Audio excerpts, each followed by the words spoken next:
안녕 친구들, 엘리아나예요. 오늘 엘리아나의 말씀 여행에서는 지난주에 배운 하나님의 천지 창조 둘째 날에 대해 실험을 통해 배워보려고 해요. 오늘의 말씀은 창세기 1장 6절에서 8절 말씀과 시편 19편 1절 말씀이에요.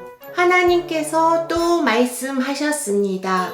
물 한가운데 둥근 공간이 생겨 물을 둘로 나누어라. 하나님께서 둥근 공간을 만드시고 그 공간 아래의 물과 공간 위의 물을 나누시니 그대로 되었습니다.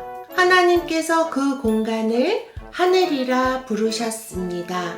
저녁이 지나고 아침이 되니 이날이 둘째 날이었습니다. 하늘이 하나님의 영광을 선포하고 창공은 주님의 솜씨를 알립니다. 아멘.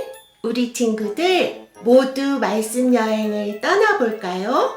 그럼 모두 렛츠 고! 하나님이 둘째 날에 하신 일을 실험을 통해 다시 알아보아요. 하나님이 첫째 날 빛을 만드시고 낮과 밤이 생겼지만 아직도 지구는 물로 완전히 뒤덮여 있었고 혼돈된 상태였어요. 만약에 엘리아나와 우리 친구들이 둘째 날에 그곳에 있었다면 우리들은 물 외에는 아무것도 보지 못했을 거예요. 우리 친구들, 하나님이 하늘과 땅을 창조하실 때 무엇으로 하셨는지 다 기억하나요? 맞아요.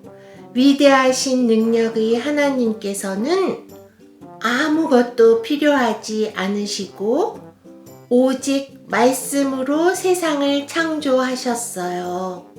창조 첫째 날과 같이 둘째 날에도 하나님께서 말씀하셨어요.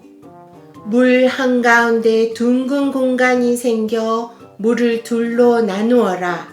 하나님께서 둥근 공간을 만드시고 그 공간 아래의 물과 공간 위의 물을 나누시니 그대로 되었어요.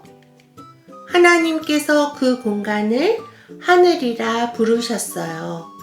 저녁이 지나고 아침이 되니 이날이 둘째 날이에요.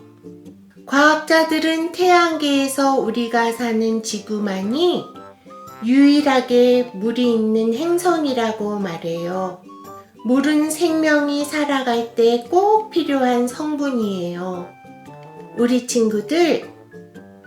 친구들은 우리가 사는 지구에 물이 얼마나 많은지 생각해 본 적이 있나요? 하나님이 하늘 아래에 물을 두신 바다는 지구의 3분의 1을 차지하고 있고 지구의 면적의 70% 이상이 바다라고 과학자들이 말하고 있어요. 다시 말하면 지구는 70%가 물로 덮여 있다는 거예요. 참으로 엄청나지요?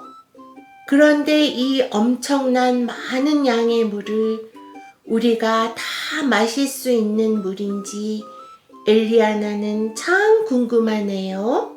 이것은 다음 시간에 좀 더 자세히 배워보아요.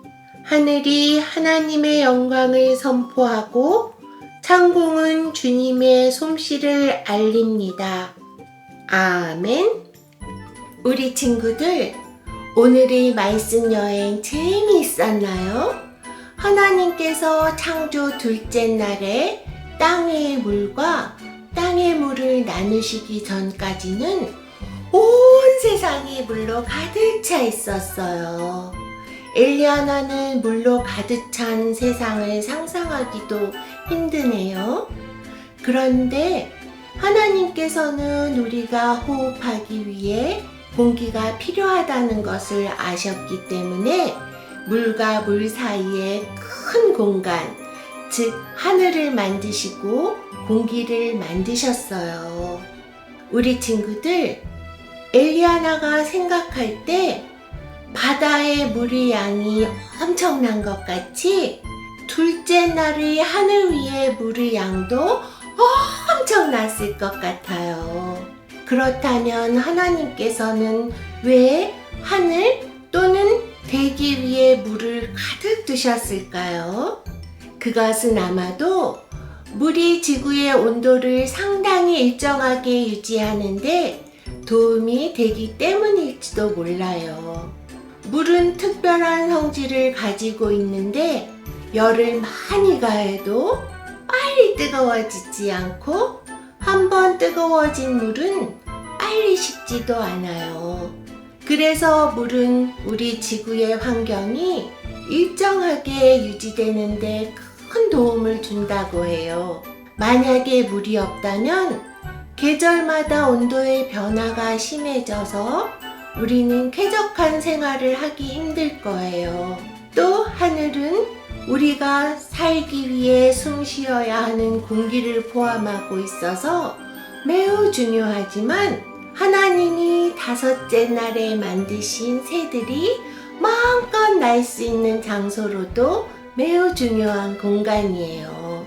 하늘을 만드시고 우리가 호흡하고 안전을 유지하는 데 필요한 모든 것을 제공하시는 이 세상에 어느 누구도 못하는 일, 오직 살아계신 하나님만이 할 수 있는 위대한 능력자 창조주 하나님을 찬양합니다. 기도할까요? 사랑의 하나님, 우리가 호흡을 하며 건강하게 살아갈 수 있도록 물과 물을 나누어서 하늘을 만드신 하나님, 그리고 하늘 위 대기권에도 물을 두시어 우리가 너무 덥지도 너무 춥지도 않게 보호해 주신 하나님께 감사드려요. 그리고 하나님이 만드신 많은 새들이 마음껏 날아다닐 수 있는 공간을 만드신 섬세하고 따뜻한 하나님의 깊고 높고 넓은 사랑에 감사드려요. 예수님의 이름으로 기도합니다. 아멘. 그럼 우리 친구들 다음에 또 만나요. 예수님의 이름으로 사랑하고 축복합니다. 안녕.